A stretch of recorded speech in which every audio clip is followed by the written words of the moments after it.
Earlier today, those remains were found. As you can see, this is still a very active scene. The Boys and Girls Club location here in downtown Killeen has nearly 500 members. But they're hoping with this brand new clubhouse facility that number will not only double, but triple. On Friday, skeletal remains were found in this field behind me. We now know that those remains belong to Private Second Class Gregory Morales. I'm here in Bell County at an undisclosed location. Texas EquiSearch was also here just a few hours ago, passing out flyers like this one and looking for any information that could lead to Vanessa. It may look like she's getting a simple pedicure, but this small act means so much more. Her pedicure for the cure actually helps cancer survivors like Hunt. What does this mean to you? Start at the beginning when Vanessa goes missing, Olivia Levada. Yes, Nancy, well, Vanessa Guillen has been missing since April 22nd, so that is just over 2 months. Hundreds of people are out here outside the Fort Hood gates saying a prayer and lighting candles for specialist Vanessa Guillen. You can just feel the emotions. Support continues for the Guillen family. The world is hurt. I mean, I'm hurt too.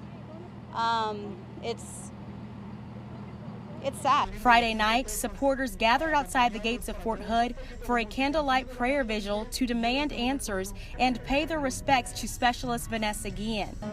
Indescribable.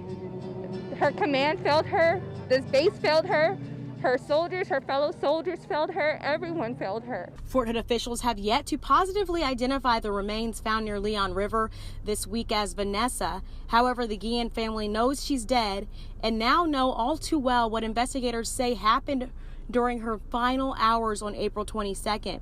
Authorities say Guillen was struck by a hammer, her body then discarded, burned, and cut. Very sickening. I mean, sickening. The community and family now mourning the tragic and sudden loss of Vanessa. I have no words. That's how deep it goes in my heart.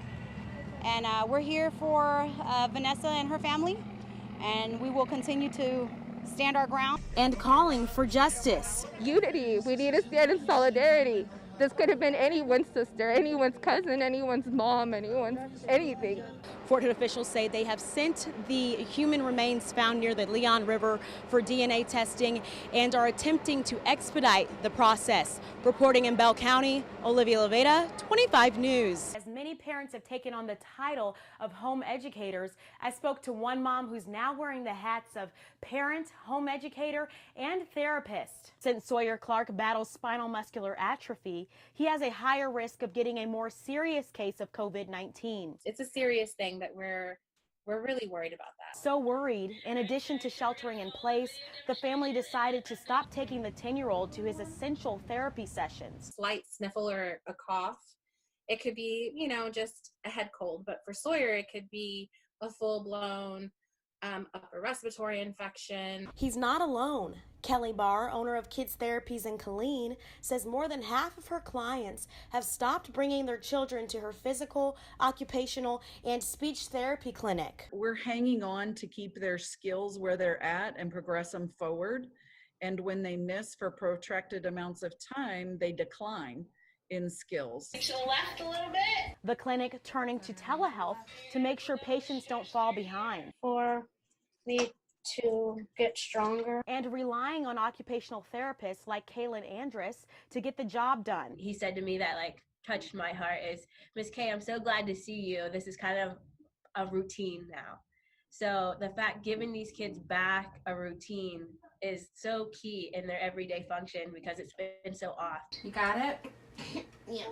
And Sawyer's mom, Brandy Clark, says there's a way you can help too. It may not affect you as severely as someone like Sawyer, but just to protect everybody in general, just stay up with the hand washing, sanitizing everything. Definitely staying at home if you don't have to be out.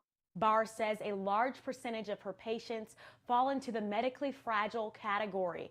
Olivia Levada, 25 News, Bell County. Joel, I'm here at Holy Moly Tattoos and Piercings in Killeen. They decided to reopen today, limiting one person per artist at a time.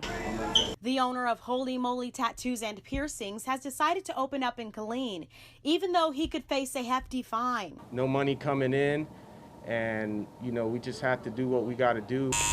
25 News was the only local TV station to witness Infamous Ink reopen yesterday as part of a growing movement among tattoo shops. We can't just sit around and hope any longer. We've got to do something. The shop owner says they already operate under some of the most strict guidelines, but they are also taking other steps like social distancing. We wear gloves, we wear masks, we wear safety gear. This is all things that we are required to carry just to be a licensed tattoo shop in the state of Texas, alone from the pandemic. Desiree Nino has been waiting to get work done. They're really close to you and they're piercing and tattooing, so besides the pandemic, they have to be clean. When Governor Abbott announced the reopening of nail salons and hair salons, tattoo parlor owners like Chris Reese with Mighty Jackalope Tattoos expected to be included in the list of businesses allowed to get back to work. It'd be nice to know when we have the opportunity to go back to work, be able to pay for our bills. I understand why there are some shops opening right now. I don't hold it against them. Open up your business. Advocacy group Freedom Initiative Texas